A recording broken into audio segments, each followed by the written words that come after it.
Nahin na po ang aming sakada. Dadalayin po ni Eric Hamito sa Bulmilan.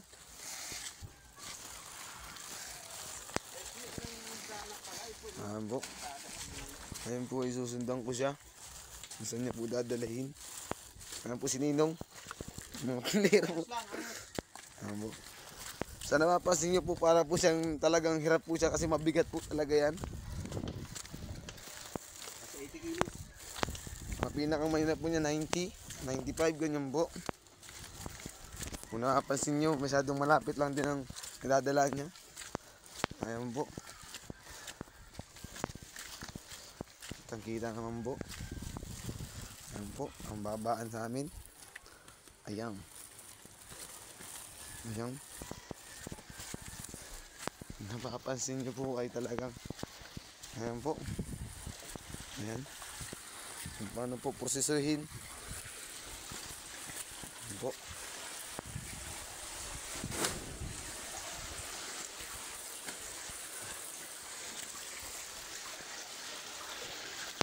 Like that. Ang dami po niyan. Hikit. Ito po pala si boss. Dito po yung kanyang almusalan. Kanina pa po siya kasi dito maga.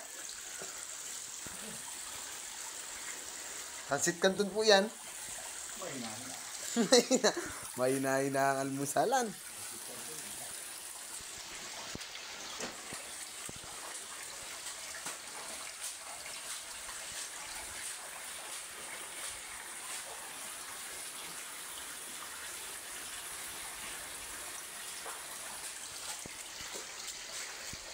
Okay. Liang po ang pagpuproseso niyan. Ang tawag po dyan ay hakat. Ito po ang ayong makina. Yamada! Hatid sa inyo ng China.